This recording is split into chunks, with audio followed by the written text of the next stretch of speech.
to see the 30 days put to where we could advertise his post? I believe, correct me if I'm wrong, Vice Mayor Tyler's covered that. Yeah, No, I thought he was just talking about the, No, it No, he's changed talking section about 3 everything. altogether, Talking so about the it's the amendment, yeah. entire, okay, I just trying to get clear Okay, here. okay. I get one more day. one more meeting? Yeah. Okay, any discussion on that? I totally agree with that, due to the fact that there's gonna be potentially 3 boards that's gonna be impacted, and there's gotta be a 2-week notification for getting applications, and then, so. Sure. Anyway, if no other discussions, roll call, Ms. Qualls. Vice Mayor Tyler, Yes. Councilmember Cagle, Yes, Councilmember Ezell, Yes. Councilmember Witt, Yes. Mayor Williams, Yes. Amendment passed. So now we're going back to the original That's right. as amended. Correct. So we're voting on the ordinance as amended with the 30-day delay of the enactioning of this. So is there any discussion on that? See none, roll call, Ms. Qualls. Vice Mayor Tyler, Yes. Councilmember Cagle, yes, Councilmember Ezell, Yes. Councilmember Witt, Yes. Mayor Williams. Yes. Ordinance number 1214, approved, second and final reading. All right, we'll move to item A under new business, public hearing for ordinance number 1215. We'll go ahead and read the caption, and then I'll open up the public hearing.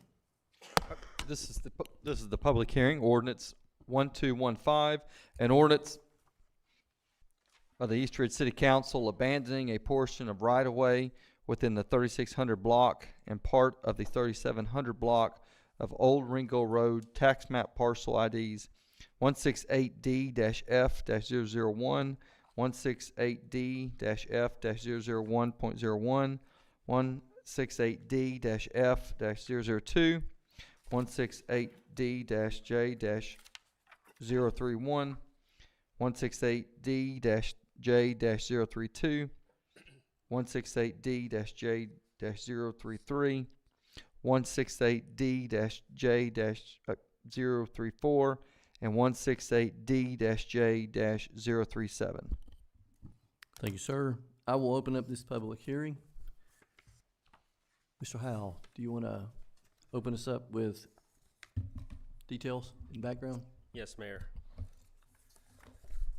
So Mayor and Council, Urban Story Ventures is seeking City Council approval to abandon a portion of Old Ringo Road. The proposed abandonment begins at Wimberley Lane, approximately 30 feet in width, and extends westward 682.79 feet to the northwest corner of 3801 Ringo Road, tax map 168D-F001. The request to redevelop the plan for the Osborne Shopping Center is illustrated in the master plan that you have in your packet. Abandoning this underutilized road has been identified as a potential site for redevelopment, which would have minimal impact on vehicular traffic within the area, with alternate routes still available for drivers. The goal to support mixed-use development that includes transforming the abandoned portion of Old Ringo Road into a public walkway, providing easy access to pedestrian and various dining and retail options. There are 4 single-family zone parcels with residents adjacent to the proposed abandonment. These property have road frontage via Wimberley Lane and Weldon Drive, ensuring that the usability of these residents will not be affected if the abandonment is approved. There are aerial power lines present with proposed abandonment in the proposed abandonment zone, and both sewer main and power lines will require easements if the right-of-way abandonment is approved. It is important to note the old portion of Ringo Road proposed for abandonment is not maintained nor owned by TDOT. Old Ringo Road experiences very low traffic levels. Abandoning this small section of road will contribute to a more pedestrian-friendly environment with the proposed development of the former Osborne Shopping Center. Thank you, sir. Is the applicant here, and at this time, would like to come forward and, yeah, I believe, well, Jimmy White, Urban Story Ventures, but I'll let him give us his name and address for the record. Sure. Jimmy White, Urban Story Ventures, owner, president, and yeah, excited to be here. Happy to answer any questions. I think we've got a short presentation that Okay. we can happily share with you. So a little bit about Urban Story Ventures. We're Chattanooga based. We have about 3 million square feet in the marketplace. And we've kind of made a mark in town with finding properties in great locations that have seen better days and reimagining those properties and bringing them back to life. And so we identified this center. We bought it about a year ago. And, my family grew up in East Ridge, and I can remember the Blockbuster and the toy store here and all that stuff. But, it's seen better days. And so, we've looked at it and said, hey, how do you slow down traffic? How do you create a pedestrian-friendly environment for shopping and things like that? And so some of our plans you'll see in some of these slides, if I don't have access to the controls, but we can just spin through them. You can see some of the former centers we've done. This one is in Hickson. Again, an old Food Line center similar to the old Food City Center. Just vacant, dilapidated. We went back in, put a new facade in, landscaping, re-tenanted it, leased it up in about 10 months, and created a lot of jobs and a lot of activation there. Similar plan for this one. I think key to that though is, right now when you drive through East Ridge, there's not a lot of green space, right? And so, creating tree-lined streets, pedestrian-friendly walkability, this road abandonment would be a big part of that. I was there last week. We've got some roofing contractors putting new roofs on the buildings, and there's a lot of cars that use that road as a bypass. And as we activate that center and get more pedestrians there, I see some issues with that, with cars using that as a cut through. And so the idea would be that we could program that street with food trucks and things like that on the weekends, activate it, create that pedestrian walkability, landscape it really nicely, and just really activate that center.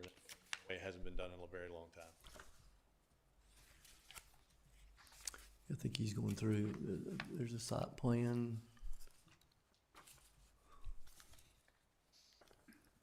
There is an existing lot that we own that's on the other side of that street. And so, as we re-tenant the old Food City, which we have a lease out for signature now, and create some out parcels, I think you're going to see a need for that overflow parking in that back lot that we currently own. And again, if cars are driving through there at a high rate of speed, the ability to create crosswalks and things like that, I think is going to be very important.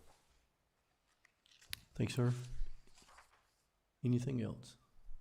No, sir. Happy Okay. to answer any questions. And So this is a public hearing, so there's an opportunity for anyone in the audience that would like to come forward in opposition or approval of it. Now is your opportunity to come forward. Yes, sir. If you'll state your name and address for the record. Sure. How you doing today? Good, how are you?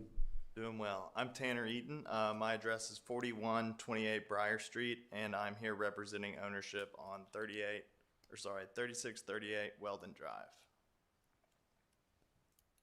Yes, sir. So I'm just here to express our full support of the proposed road closure. Historically, this is a degraded area behind this building. Closing this roadway presents an opportunity to enhance safety for the neighborhood and its families, fostering much needed economic growth and stability. We're excited about the positive impact this development will bring, including increased property values, improved security, and new economic opportunities. Thank you, sir. Thank you. Thank you, Mr. Taylor. Is there anyone else like to come forward?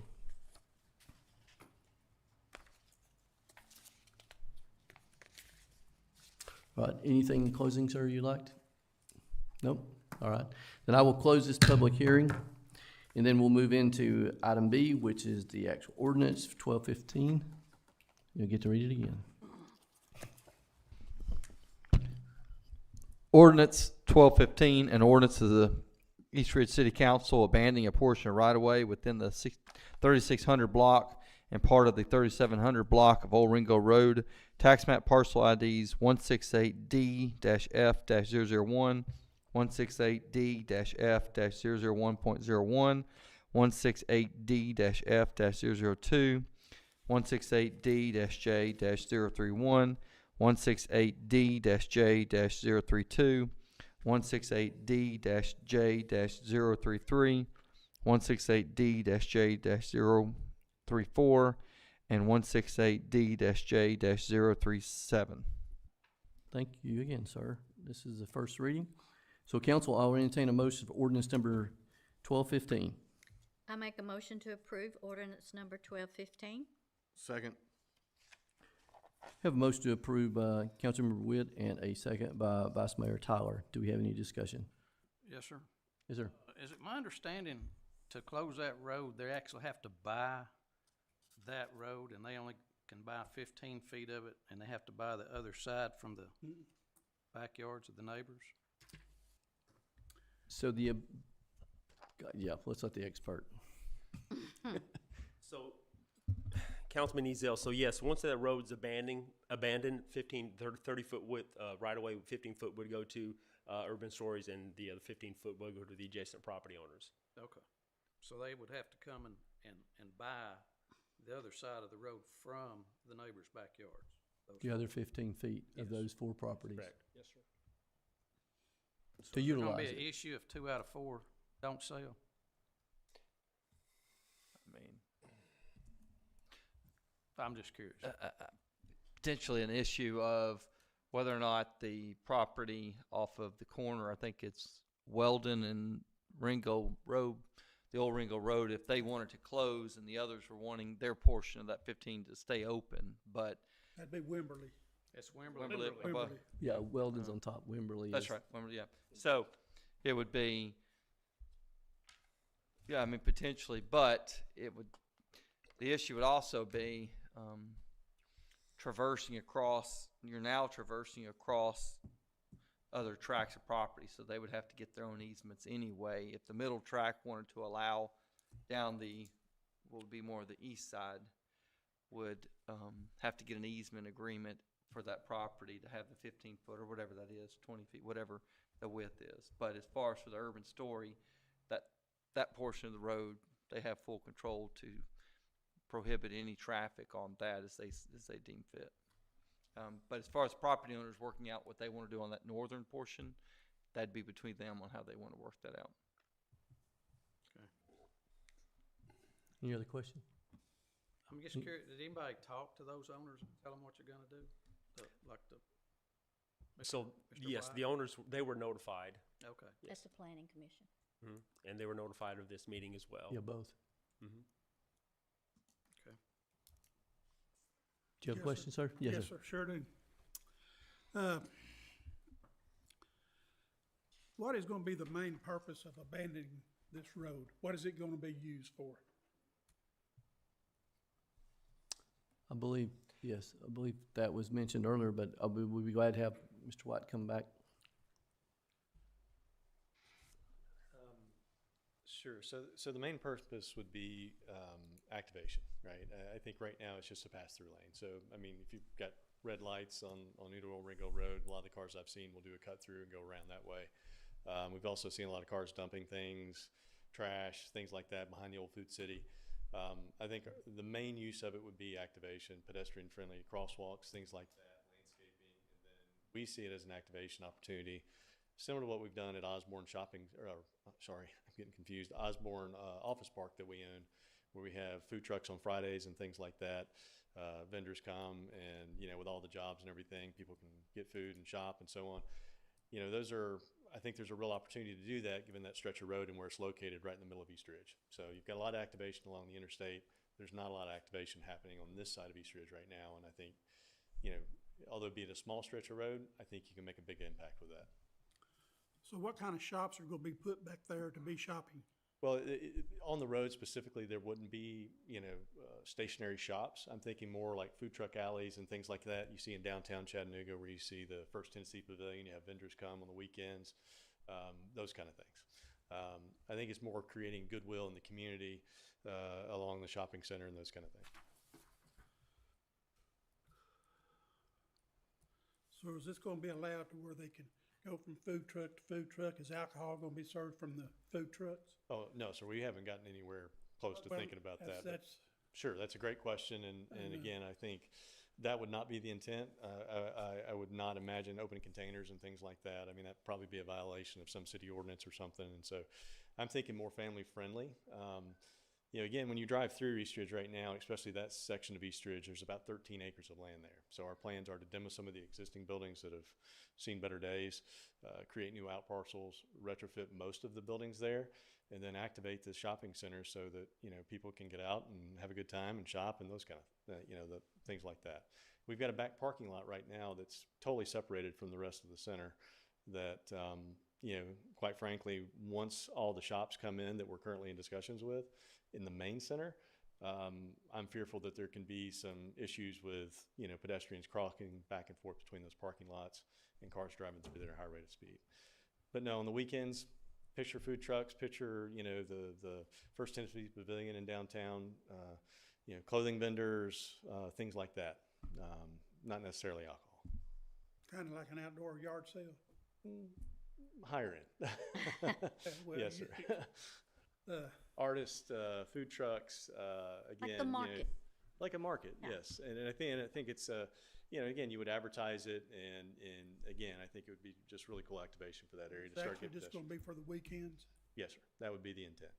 But I think primarily you're saying for pedestrian safety, Pedestrian and safety, then traffic, security. potentially Yes, food sir. trucks, because I don't think we even have an ordinance yet, but it is something we've been talking about. Yeah, I mean, exactly. I think initially, right now, it's for safety. It's part of the redevelopment. You know, exactly. Right now, there's existing residences behind that street, and there's a small pathway that comes into our parking lot that goes down into that center. Right now, there's no reason for those family members to come down into the shopping center. We're changing that. And I think as we change that, that road is going to be a crucial part of how that activation works.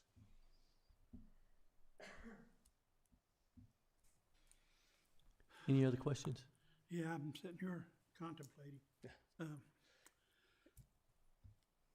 And once we give the 15-foot or 20-foot right-of-way to the house on the corner of Wimberley down there, then that's gonna stop the access to the houses up on Weldon from having access to go in the backside of the house. And I know there's nobody using it right now for that point, but then somebody might sell, and somebody else might want to put a garage there, then they would have no access to the back of their property there. And there's 3 big pieces of property there, they'll end up with no access to the back of their property, because right past where they're wanting to dead end this, they are gates on up the road where they're off of Wimberley there, Weldon, that they're accessing Old Ringo Road. So, Yes, sir. You know, and if it is deeded to us and it does become a private drive, we would work with the existing homeowners if they wanted access and things like that. Again, I mentioned, I think before in a previous meeting, our intent is not to burden the existing homeowners. It's actually to improve that area. And so, you know, whether that be taking on the property taxes, as we mentioned, maintaining those areas of land, you know, we're happy to do that, and we can make that a condition to this too. I'm happy to do that as well. And so if one of those homeowners comes in and says, hey, look, you know, we really want to make an improvement to the backyard and have a private drive coming into our back street, you know, we'll work with them to do that. I mean, the intent is to really improve things as it relates to that road versus create a burden. but then if we abandon it, it won't be a thoroughfare for nobody but the property owners that's got access to it. Yes, sir. That would be the intent.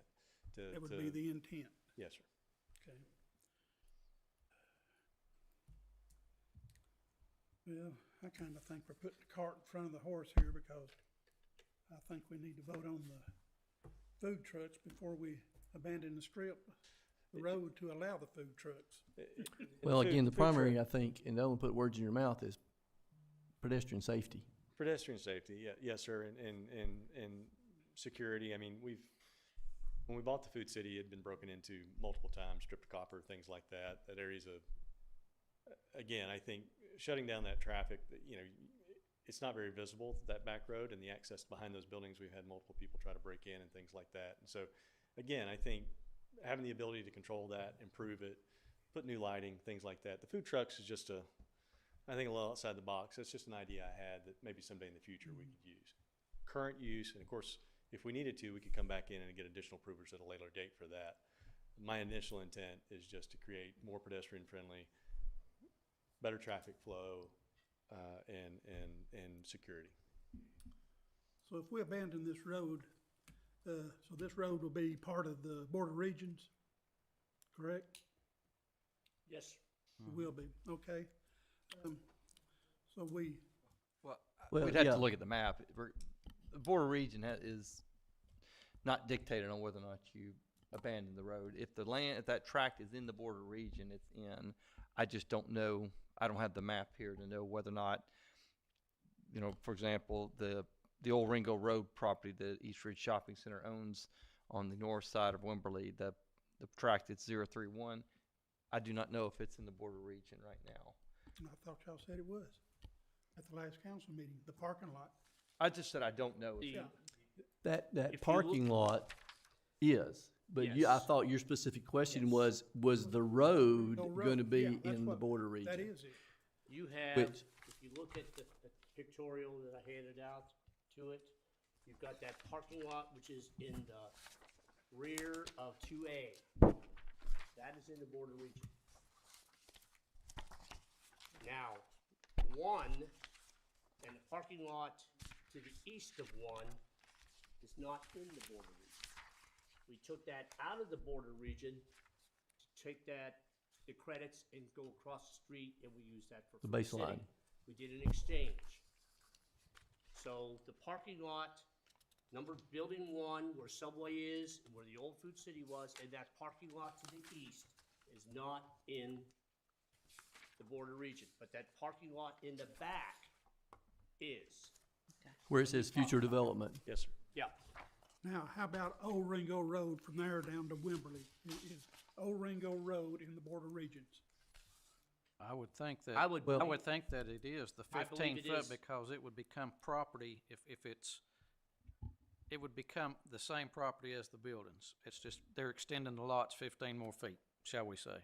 So I would think it's all border region. Then my question to that is, we abandon it, allow the food trucks to come in. This food truck's got a business license in Chattanooga. So who's gonna be governing whether we're collecting border regions tax money off of that piece of property that's in the border region back there with these food trucks being licensed in Chattanooga? Now, I know we have to give them a permit, but that's not how we collect it off of our license. Our border regions. I would assume that would be the property owner, since they're giving them the permission to have the food trucks on their property. Under applicable tax law, it is sourced at the location of the sale. Yeah. Take, for example, an internet sale at Bass Pro. For buying a boat, someone buys a boat in North Carolina off the internet that is sourced here locally. That is a taxable sale here locally. That generated sales tax is eligible for border region. Similar to the development here, if they've got a food truck here, it's sourced here locally, that would be the collection of the tax. They're gonna be collecting both the local option tax for East Ridge as well as the sales tax, which will be sourced here in East Ridge, regardless of where the business license is located. So you're telling me the food truck's saying I generated X number of tax money over in East Ridge, not in Chattanooga? That's right. Yeah. Yeah. Sourced it as the Okay. location of the sale. Where they bring the sale. So they would use, I would assume that one of your addresses here on this property as the location of the tax collected on the food truck. And again, to your point, this is a concept idea at this point. I think the more important thing right now is for the redevelopment of the shopping center, getting more pedestrian, greenscape, things like that. I mean, security, that's the more, I think, the immediate intent.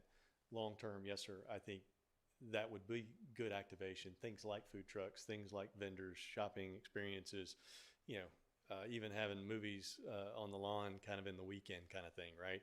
I mean, you see that time and time again, and we've done that time and time again at other centers. And so I think, I think that would be the long-term goal is activation, family-friendly activation. I would imagine in a scenario like that, we would create a lease. It'd be a short-term lease, a daily lease, things like that. And absolutely, keep track of the sales and all those things. But yes, sir, I think that's something that we can look at maybe a future date from a coordination standpoint. I mean, that's going to require a lot of community input and things like that, so. I'm through. Anyone else? I see none. So we do have a motion by Councilmember Witt and a second by Vice Mayor Tyler to approve. So no other discussion. Roll call, Ms. Claus. Vice Mayor Tyler, Yes. Councilmember Cagle, Yes, Councilmember Ezell, Yes. Councilmember Witt, Yes. Mayor Williams. Yes. Ordinance number 1215 passed first reading.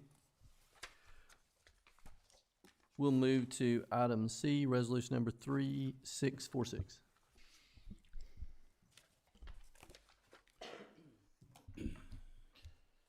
A resolution of the East Ridge City Council approving bids for infield conditioning and field grading at Camp Jordan Park. Thank you, sir. Ms. Skiles.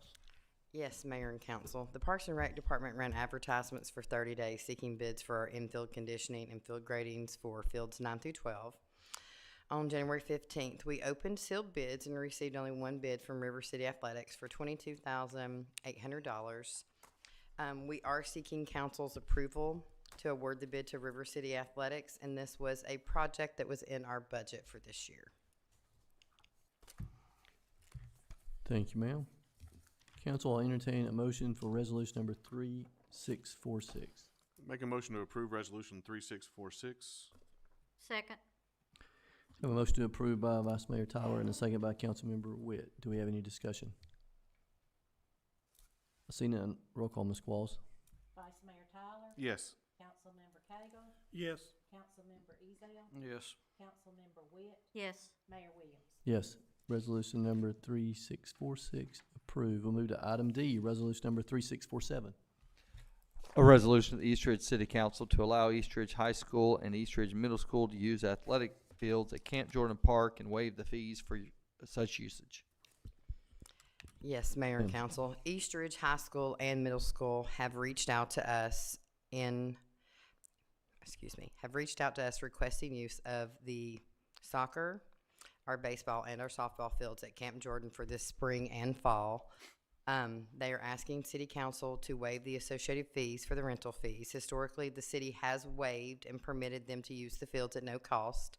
Staff does recommend approving usage of the fields for the high school and the middle school, contingent on, as I tell them, field availability at Camp Jordan and getting their dates in our hands on time. They have filled out all necessary paperwork per our policy that we set forth and revamped last fall. And that was included in your packet for review. Thank you, If ma'am. you could hear me. Council, I'll entertain a motion for resolution number 3647. I make a motion to approve resolution number 3647. Second. Have a motion to approve by Councilmember Witt and a second by Vice Mayor Tyler. Do we have any discussion? Yes, sir. Yes, sir. Is this for their season, or is this special On playoff? What is this for? the East Ridge High School soccer team, it is for their season. What about the baseball? And the middle school team is for their season. Their baseball, no, not for their season. They are using their field up there, but their middle school has reached out for a couple of dates. So that's why I have everything blanketed with each other. And then their middle school softball team has reached out for a couple of dates. Okay. So I do a blanket so I don't have to come up here every time they email me and ask for something. I just go ahead and ask for permission for the year. Makes it a little bit easier to get permission now. Any other questions? See none. Roll call, Ms. Qualls. Vice Mayor Tyler, Yes. Councilmember Cagle, Yes. Councilmember Ezell, Yes. Councilmember Witt, Yes. Mayor Williams. Yes. Resolution number 3647 approved. We'll move to item E, resolution number 3648.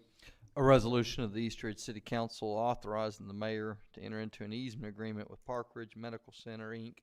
relative to a 35-foot easement located at 1018 Yale Street, tax map number 169C-C-001.08. Thank you, sir. Go ahead. Mayor, Council, this is something that kind of sourced all the way back to 2008 when the City Council at that time adopted Resolution 2061 authorizing the city to transfer that land located at 1018 Yale Street to the city, from the city to Hamilton County Wastewater Treatment Plant. This is the holding tanks over there by the behind the hospital. For whatever reason, that tract did not ever get transferred to the WWTA. That is something that we are working on to draw up the deed. in connection with this transaction, there has been a request by Park Ridge that it be granted a 35-foot easement. The caption may suggest or imply that the location of this easement is over on the left side on the Yale Street. That is not accurate. If that is intended, or if that's the implication that you draw, that's perhaps an error in the way I crafted the caption. Just that property has an address of 1018 Yale Street. If you look at the agreement, if you look at the backside of the resolution, you'll find in the hatched out area, cross-hatched area on your packet, where it says 35 foot, this is an Exhibit C. We have prepared a easement agreement with Park Ridge, which addresses all the maintenance and upkeep for the track, which essentially puts everything on Park Ridge. They're responsible for maintaining it. The city does not have to do anything to maintain that tract for the benefit of Park Ridge. But this just allows Park Ridge basically to access their property to the backside from Spring Creek Road. WWTA does not have an objection. We've been in communications with WWTA as well as the Park Ridge, and all parties are in agreement relative to this 35-foot easement. Thank you, sir. Council, I'll entertain a motion for resolution number 3648. I make a motion to approve resolution 3648. Second. Have a motion to approve by Vice Mayor Tyler and a second by Councilmember Witt. Do we have any discussion?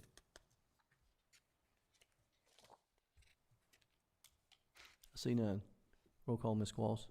Vice Mayor Tyler, Yes. Councilmember Cagle, Yes. Councilmember Ezell, Yes. Councilmember Witt, Yes. Mayor Williams. Yes, resolution number 3648 approved. We'll move to item F, resolution number 3649. A resolution of the East Ridge City Council to approve a use on review for a variance to the city sign ordinance number 1028 to allow Frawley Baptist Church to install an off-premise wayfinding sign to be located within the right-of-way at the northwest corner of Ringo Road and Frawley Road. Thank you, sir. Mr. Howell. Yes, Mayor and Council. Debbie Colburn, representing Frawley Baptist Church, Bless you. is requesting approval from the City Council to install an off-premise wayfinding sign at the right-of-way, in the right-of-way at the corner of Ringo Road and Frawley Road to the west. According to Ms. Colburn, this sign will assist in providing directions to their new outreach program for the church. The proposed sign in your packet approximately is 10 feet in height, supported by two 4x4 posts, and will consist of two signs, each measuring 4 feet by 6 feet, totaling 24 square feet. Since the sign is 24 square feet, it must be set back 10 feet from the right-of-way. In discussion with Ms. Colburn, she is willing to reduce the sign in half if that will help all to get this thing passed. Although it's classified as an off-premise sign, it must adhere to design requirements as an on-premise sign, specifically the ground monument sign. Support for the structure should not be visible, and the height of the sign cannot exceed 9 feet. During the last meeting, Councilman Cagle requested details regarding the proposed off-sign premise sign meeting the requirement distance from residential dwellings. However, it does not comply with the distance requirements from the church or the existing off-premise sign at the corner of Scruggs and Ringo. Those requirements are as follows. The sign must be 1,000 feet from any other off-premise sign. There is a message center over there off of Scruggs Road, if council remembers correctly. That was placed there back in 2016, I believe, or 2015, before the new sign ordinance was in place. And it must be 750 feet from the church adjacent for the Scruggs Road as well. So those are the two requirements that it doesn't meet. Otherwise, the sign in the right-of-way, if proposing a 2 foot by 3 foot, would not that's a pretty small sign, honestly. And you know, at this point, I can't see where it would have to adhere to any ground form sign. We're having a enclosed base or anything like that. I think one support post could actually accommodate that sign if it being a 2 by 3.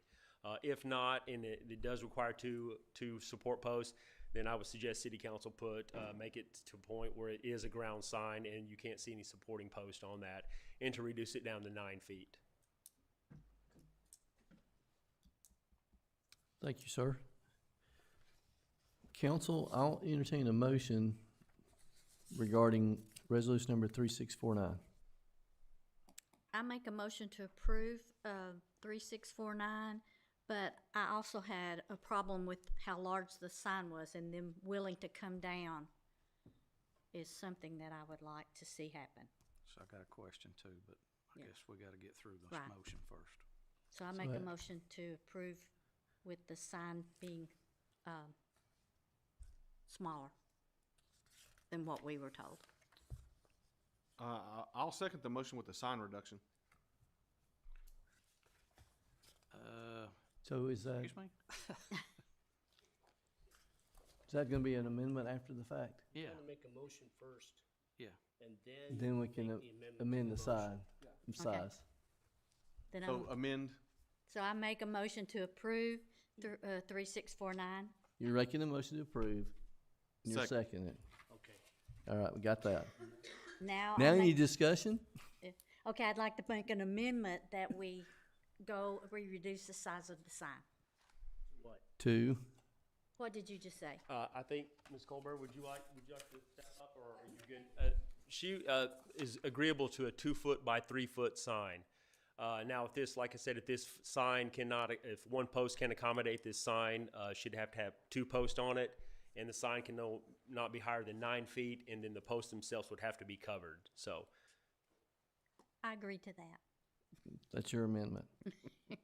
So how far back from the corner does it have to be? So off-premise signs, including billboard signs, so this sign itself is 6 square feet, so it's 10 feet from the right-of-way.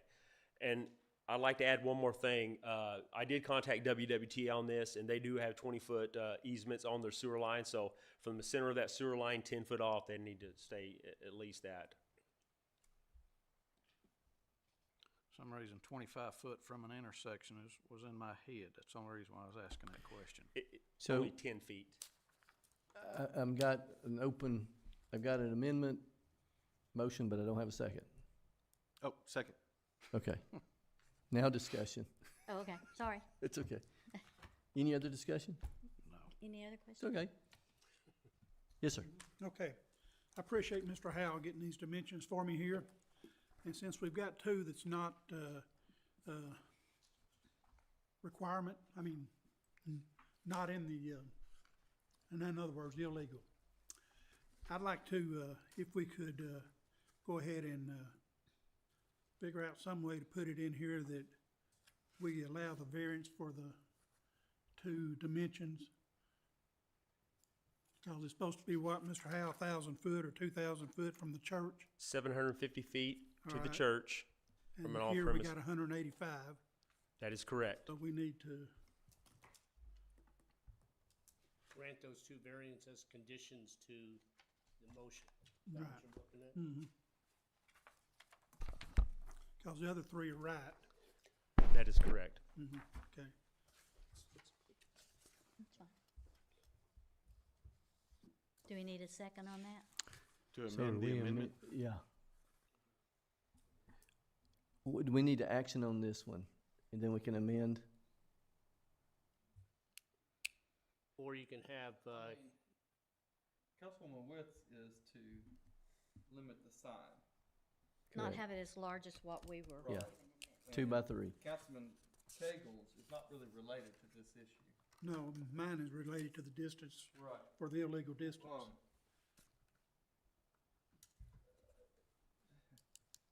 My suggestion would be, yours can come up if you want to vote on the restriction, unless, do you think yours, sign restriction is going to impact your motion? Well, I just don't want it to come up, 3 months down the road, that another sign comes in here, and then we've got this same thing to where, I guess my question is just simply based on Councilwoman Witt's motion to limit the sign to the 2 by 3. Does that impact what you're wanting to accomplish?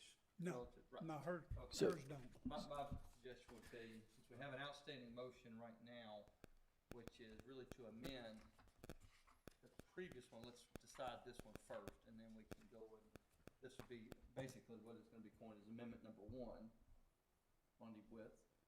And then once that, and if there's any other amendments they wanna add, we can have that as well. But if I may ask, is Councilmember Cagle's concern not related to the sign ordinance itself for a permanent change? Is that what you're asking? If that's what I need to do. Mr. Howell? Because of the fact that, actually this sign is illegal, then we come in and somebody else wants to put one right beside it or down below it, cross over here in this other lot, well then they're gonna be illegal, the distances, so, So I'm struggling following, is this a change to the ordinance? Sign ordinance and not the, I mean, effectively, it's gonna operate that. I think, does it need to go in front of the variance committee? Signs, variances to signs come before the city council. Okay, to the then we're in extent, the right place. yeah. But to the extent this resolution 3649 would not have an impact with respect to automatically allowing another sign to come, that other sign would have to come before this body before it could be erected up. It's already up, is what you're saying, though. But I don't want when it comes up, will y'all let this sign come in with these distances? Not meeting our sign ordinance. So I'd like to get this sign in black and white to where we all okayed this one with what we've got in front of us. Because we're bypassing the 750 foot and whatever that other one is to that other billboard, 2,000. So if I'm understanding correctly, city council is for the amendment would be a 2 foot by 3 foot sign, correct, 9 foot in height, correct? with support posts being covered, with 2 variants, the church being 565 foot variance from the proposed on-premise sign, and 751 feet from the existing off-premise sign to the new sign. Correct. That's what I understand this to be as well, that it's gonna be limited to 2 by 3, the 565 and the 751, right? Yeah. Councilman Cagle, make sure I understand what you're wanting to accomplish is to make sure that no other sign come in located next to this one within that same variance? Right. Well, Unless we change the ordinance. Well, it's still gonna come to this body for variance. right, any other subsequent sign would have to come before this body. They could not just, any other sign that comes in would have to also obtain a variance to be erected at the same location as this church sign would be located. And if there's another sign that was put in close proximity, it's even gonna be closer than the 750 and this 1,000. It's gonna be 10, 20, 30 feet, so. So does this resolution serve as the purpose of allowing a variance? Yeah. Okay. Yeah. That's all I need. Relative to this sign, yes. Just to this one Yeah, sign. but just this sign, it is not creating a variance for anyone else to come in and put one in. Okay. I withdraw my request. Any other questions? So we have a amendment to reduce the sign by 2 foot by 3 foot.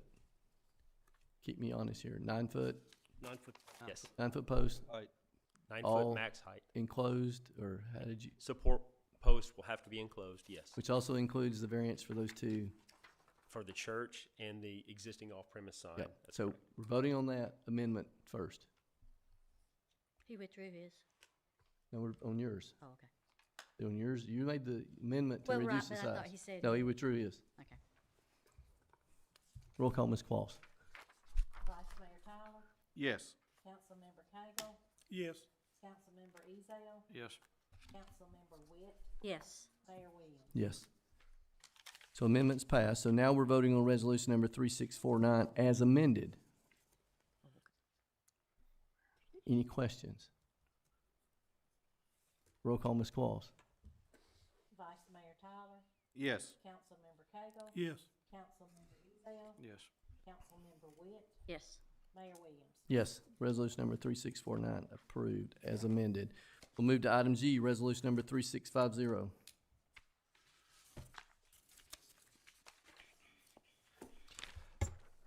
A resolution of the East Ridge City Council authorizing the city manager to approve a change order request from Pillar Construction to construct a new roadway to the new multipurpose facility. Thank you, sir. Mr. Miller. Thank you. I have Jeff Sykes and also Chief Williams here and our fire marshal to answer any questions you have in regard to any of the change orders or this one before you tonight to construct a road and also relocate the the sewer line. We approved the construction to Pillar Construction in the amount of $4,680,736 late last year. The price came in substantially lower than what we anticipated. We had projected 12,000 square feet building at $500 a square foot, which would put the cost at $6 million. So you can kind of get an idea that we bid this at the right time and awarded it at the right cost, and they're out there doing the work.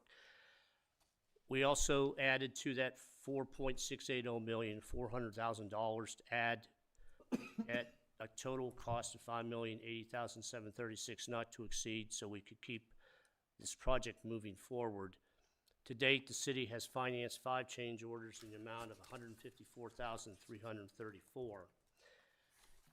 The new roadway was never really part of the building construction project because it serves both the town center, but more specifically, the community center. The community center on the west side is going to be moved out, expanded 35 feet.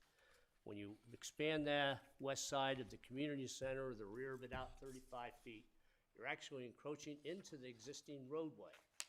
So we have to push the road further to the west to give us a 30-foot width on that road and plenty of green space on both the north and the south, the east and the west side of it.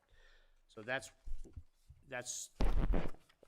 one of the items that we need to fund. We initially thought it would come in at $125,000. It came in a lot higher than that, $186,690, which also includes the relocation of the sewer line.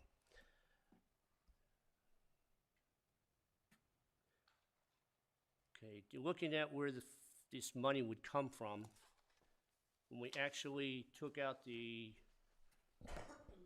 $8 million bond issue, Series 2024 last year of $8 million.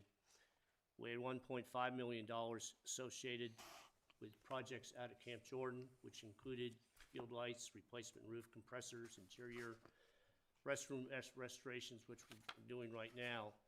As far as the town center was concerned, we set aside $4.680 million for the bid, plus we had architectural fees slated at $371,100 and a contingency of $400,000. I also noted too that we're also going to be expending in the neighborhood of probably up to another $400,000 once that building opens. We have FF&E, furniture, fixtures, and equipment we've got to put in there. We've got to put in tables, china, spoons, knives, kitchen equipment, tables, chairs, AV equipment, all of that has to be put in there. So staff came up with a figure of about $400,000. So when we look at what monies we had of $8 million and take away and subtract from that, the 1.5 at Camp Jordan and what we mentioned for Town Center, we have a balance of $648,164 in fund balance of the $8 million bond issue. So what I'm recommending to the council that the $186,690 comes from that balance of the 2004 bond issue. The reasons for the recommendations are as follows. First, I don't want to draw down the existing contingency on the multi-purpose. We've already spent $157. We've got $400,000. I don't want to increase that. 2, I don't want to appropriate any dollars from the LPRF grant project, the expansion of the community center. We received a $1.2 million grant on that. We have $160,000 for architectural engineering. So that gives us to do the expansion, redo the senior center, redo the kitchen and the 2 bathrooms that are off the senior center. And we also have to sprinkle the building, put sprinklers in that building because it was built in the older days. Sprinklers are now required. I just don't want to take away that $1,040,000, which is the point of, that I'm thinking about is, I don't want this project to go over budget. If it does go over budget, then we're gonna have to seek other funds. So, I don't want to take any of that grant money and spend it on that road. If I do, I'm lowering the amount of dollars we have. So I only have $1,040,000 for that whole expansion project. And I wanna do all of it and get it all done correctly. And then third, there was some talk about utilizing the road resurfacing program. That one was very short and simple. I don't want to dilute the appropriation we have set aside of $1.4 million for our road resurfacing program this year. We need our roads resurfaced, and I want to get as much as I can out of it. So I see, as again, my recommendation would be take the $186,690 for the roadway and the relocation of the sewer line out of the 2024 bond issue fund balance. Jeff, do you want to address anything about the road? Mayor, Council, no, I think the important thing to remember is we looked at options, we tried to negotiate the price down to what we, thought was within the range. The road is right in front of the pavilion. We have pillar construction that's building the pavilion. We looked at options of including this in the 2025 resurfacing as a bid item, but then the possibility exists that you'd have 2 contractors working right up against each other. Possibility for delays or impacts for ingress, egress are, rather, extensive. And then also, there's no guarantee that if we put this in the resurfacing program, that the bids will come back and that we will have a savings there. The sewer is roughly 40,000 of the 186. 37,000 of the 186, 187,000. So, and that was a direct result of the community center having to get it around so that it's not under the building pad. But I'll entertain any questions if you have any.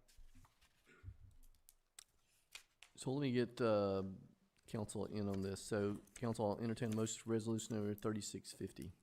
Make a motion to approve resolution 3650. Second. We have a motion by Vice Mayor Tyler and a second by Councilmember Witt. Do we have any discussion?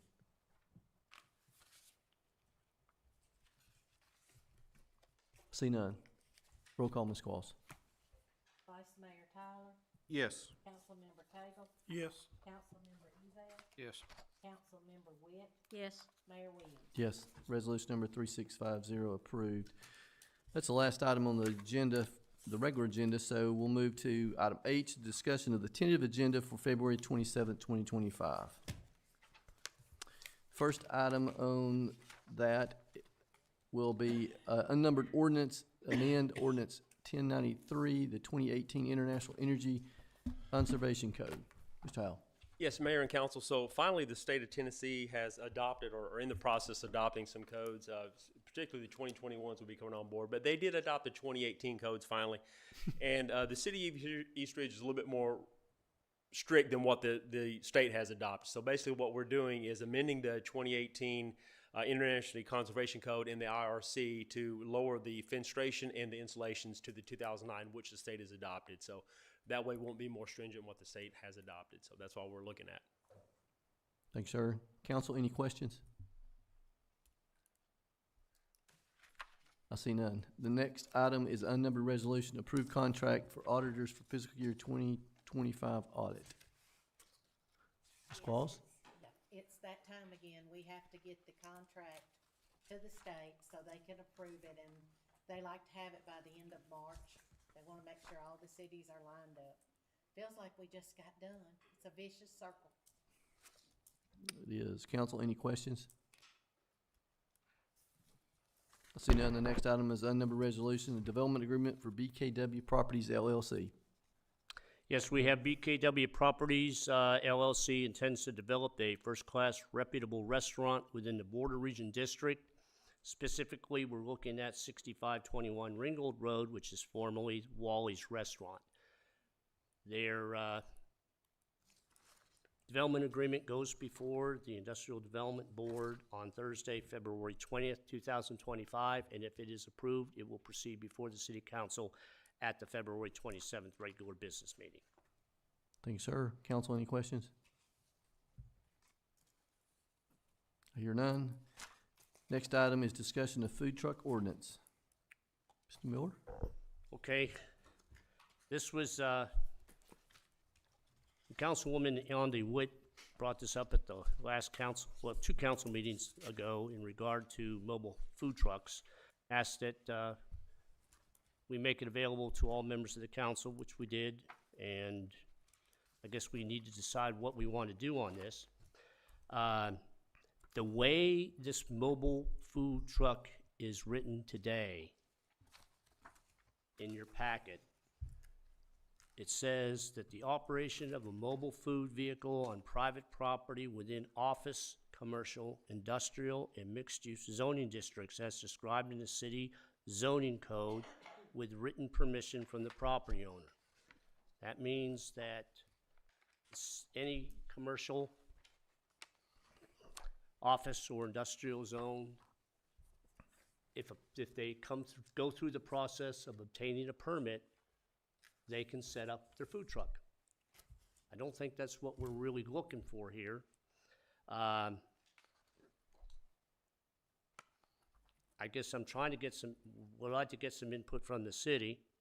I've talked to some of the council members in regard to what do we do with some of these food grills or Blackstone or smokers that usually set up as a secondary use to the business, whether that's going to be included in this mobile food truck regulations. And lastly, looking back at some of my experiences with it, I've had experiences with food trucks in 4 of the cities I've worked in. And one of the biggest complaints that we end up getting is food trucks setting up with the property owner's permission on a vacant parcel of ground, and we've got many of them out there, in competition with existing businesses. We got a lot of fast food restaurants that would end up competition. They're basically paying property taxes on their building. A food truck's not paying property taxes at all to the city. What I could suggest to the city, possibly the establishment of what I call or refer to as an overlay district. An overlay district or zone is a zoning district that is applied over one or more previously established zoning districts, establishing additional or stricter standards and criteria for that property and for that use. In this case, we could have the area that we discussed earlier tonight on Old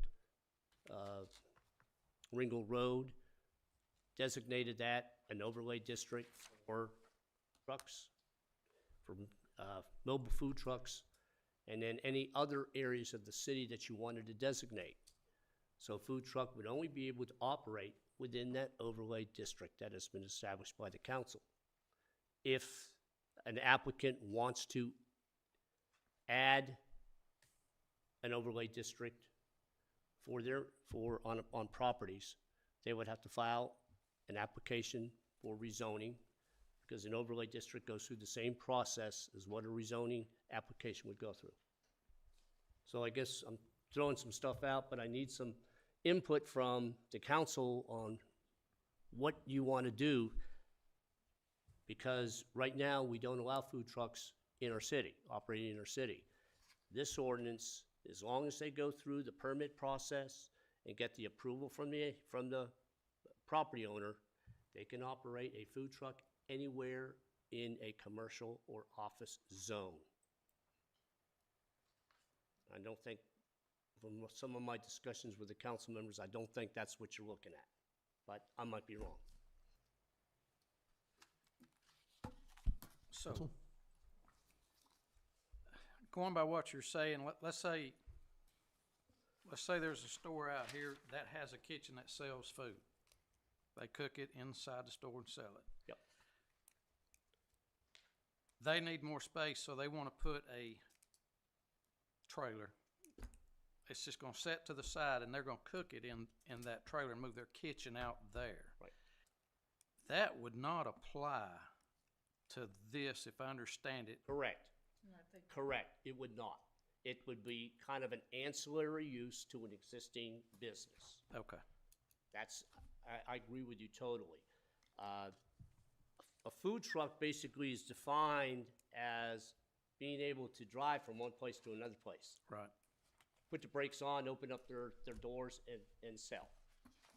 But if it's an ancillary from, Food Lion, Food City, some of these businesses have grills and smokers out there. Smoke once a month Yeah, or something like yeah, that. something like that. I'm not worried about that at all. I'm really not.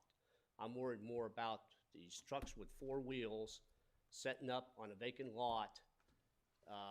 Well, not permanently, Just but I'm just on saying weekends. on when it's on weekends or whatever, especially when you're looking at, we've got a couple of vacant parcels where the motorhomes used to be down on this north side of Ringgold Road. Person gets permission to park a truck there, 1 or 2 blocks down the road, you've got McDonald's, you've got Burger King, you've got competition. These businesses are selling food, but also paying taxes for their brick and mortar. A mobile food truck does not pay property taxes.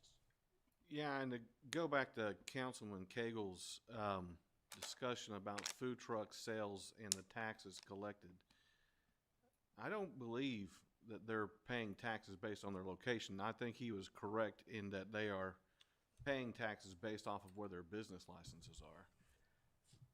I'll go as far as saying, I've had this issue in 4 cities, as I said.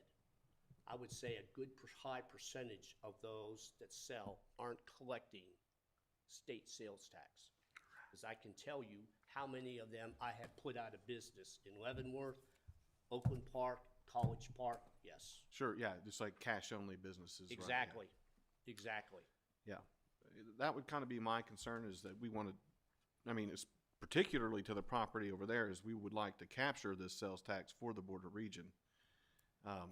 So we should look at maybe a mechanism for that if possible. Mainly just because I think, if we've got property and it's in the border region, we should capitalize on it. But I don't want to affect any of the current restaurants who are looking to maybe expand their operations or find additional use for their properties. And I like the idea of a zone to where we're not creating competition with existing businesses. Maybe push them towards an area of town that has a bit of a desert for selection. Yeah, I like the overlay. Right. Well, and then baking into that, to your point, is the requirement they file their taxes, sales tax collection on that property that's inside that overlay district. Right. Yeah, if there's something with the permitting process that we could do, that Exactly. could do that, that would be something that I'd be interested in pursuing. Can you update me as to when everything would have to be complete to qualify for border region as it stands right now? So that would be the end of June of 2027. 7. Yeah, right. It's the calendar year, And that Not means physical year. everything has to be completed and cash register ringing. by Yeah. June of 27. Yeah, I think the key is what the mayor said, the cash register has to be ringing in the border region Make a district. sale by then, not complete their construction, they have to be open. So, and that's the thing, these food trucks, if they're setting up, so say they set up over there at the Osborne Shopping Center, we don't have an agreement with these businesses as far as the border region goes. No, that, our agreement is between the city of East Ridge and Urban Store Restoring Ventures, Ventures. whatever their LLC is on this. Sure. So it's up, yeah. we'd be looking at the whole sales tax be collected within all of that.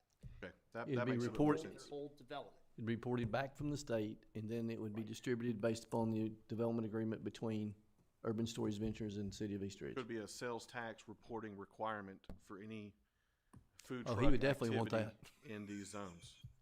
Yes. Okay, To his advantage. absolutely. Yes, sir. All right.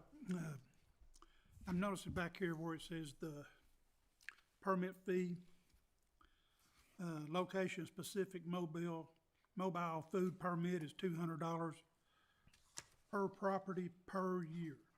Okay. Then up here it says motor food vehicle, $100 per vehicle per year. So if, I'm gonna use the Osborne Shopping Center again. So he's wanting to have the vending trucks up there, so each spot that he allows a vending truck to come in and set in, is he required to pay the $200 per spot? Because we're requiring the mobile truck to pay the $100 per truck. Mike, you want to, as I read this, the location-specific mobile food permit would be $200 a property for each one of those. Then they've got to get a $100 permit for their vehicle per the year, so that'd be $300. Well, we just abandoned 3,600, 3,700, so that's actually 3 different properties that we abandoned. So, Well- and then I don't know how many trucks he's planning on going in there and marking off. I understand what you're saying. I think we actually put this together as a draft. Yeah, this is- from Okay, well, utilizing it's other up for cities. discussion. Absolutely. Not what Right. we're proposing. What we're trying to do is, when I came back my second stint, started getting a lot of requests for food trucks. I said, we don't permit them. And Mike and I talked about it, and he and his staff put together a draft in 2023, and I handed it out to the council, and it's been sitting. Then we slept on it. Well, no, you didn't sleep. Well, we had other projects, probably of more importance. We've been doing an awful lot over the past couple of years. But brought it back up, and It's all open for discussion. It's a guideline. it's just some guidelines, yes. I mean, this is not in any kind of staff draft form. Okay, I-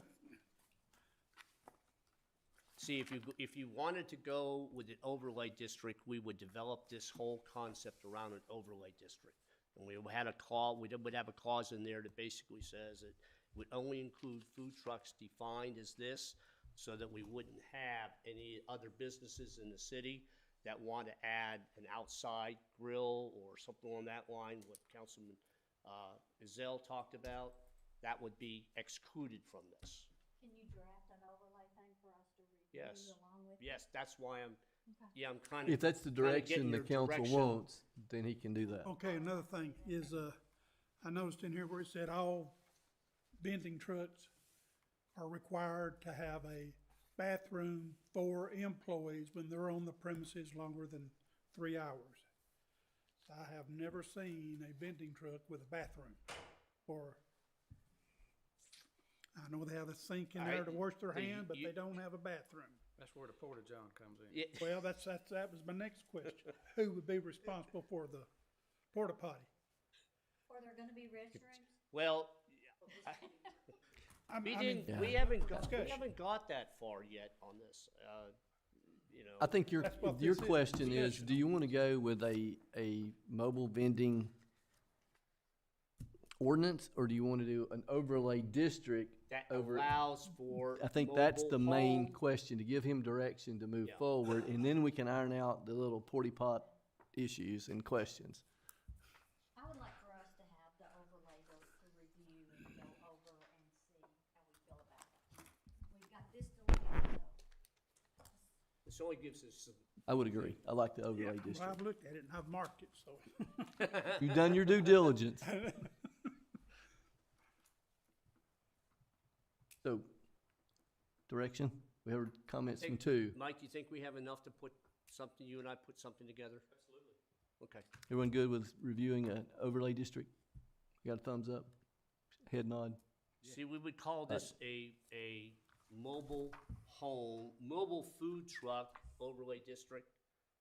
And then we would have the standards that, and the requirements that would be in there just for these districts. The first district that would be established could easily be the one over there for Urban Story Ventures. That would be one area that we could say. Any others? We don't have to do it now. Right. We can wait till Come before. individuals apply for areas in the city where they want to have an overlay district.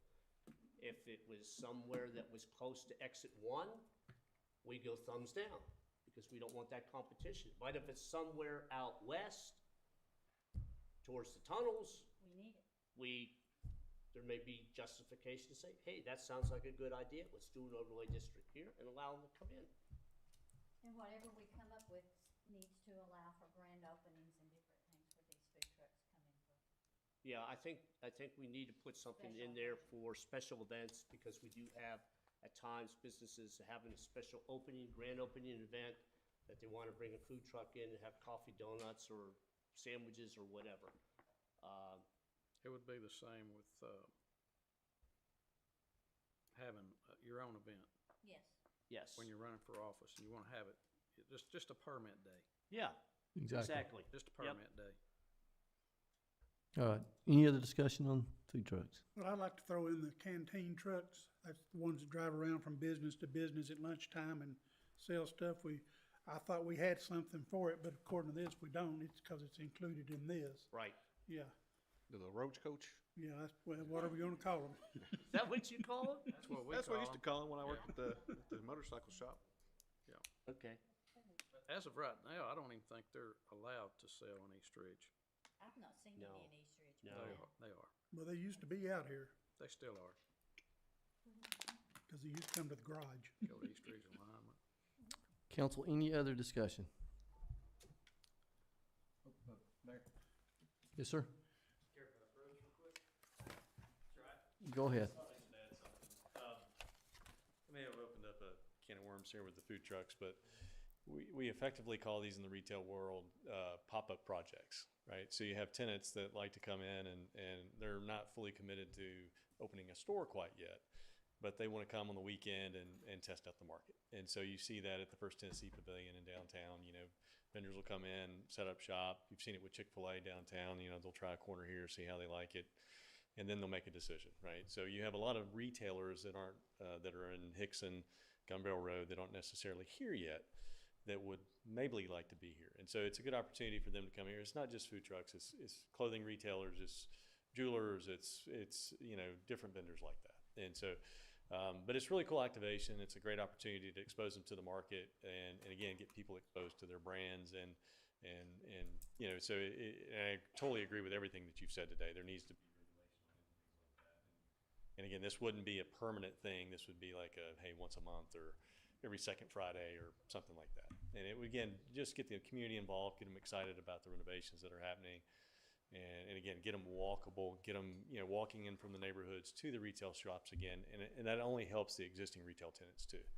But specifically with long-term retail tenants like, you know, McDonald's and folks like that, they have exclusions in their leases saying that you cannot sell burgers on site. You know, we're the exclusive burger guy and things like that. So even with some of the existing retailers, we wouldn't hurt, you know, Amigos, for example, we wouldn't hurt them from a vendor standpoint, you know, and some of those folks. So anyway, I hope that clarifies kind of where I was going with that. Thanks for the input. Inside. Not on Old Ringo Road. I No, just not there. hope it don't interfere with our town center up here. All right, we'll move to the last item, discussion of the sound measures for the East Ridge Animal Shelter. Okay, this is sound attenuation measures. We've had complaints from the residents on the other side of the animal shelter and the apartment complex in regard to dogs barking from our shelter. It is true. I can understand the residents' concern. So the police department, Chief Usselton and I met with several acoustical professionals to discuss this. They mentioned several solutions. One solution would be inside to hang baffles from the ceiling and also to incorporate sound walls inside the ceiling and the wall areas. Outside, the same thing. And then the third one would be constructing a sound wall 12 to 15 feet high because it's got to be above the roof line of the structure of our animal shelter. And one side of that would be acoustical wall panels would be applied to that to be able to baffle the sounds when the dogs are outside. We put bid specifications together, bid it out. We received one bid. This was written as a design build. It proposed the construction of a 15-foot sound wall on the east side, the installation of wall and ceiling acoustical panels inside the building and then also on the outside of the building. The bids came in way over cost. Way over, more than what I anticipated. So staff is meeting on this to discuss bringing it down a little bit and then meet with the bidder and see about negotiating some of the work that needs to be done. But I'm not gonna bring it before you at a cost of $248,000. No way. So we're gonna have to bring that down and look at what would work the best, we get the biggest bang for the dollar on. So that's what we'll be doing. Hopefully we'll have something for you on February 27th. Thanks, sir. Council, any questions? Any other items of business to add to the agenda? I see none. Thanks, everyone, for being here tonight. Hope everyone has a very happy Valentine's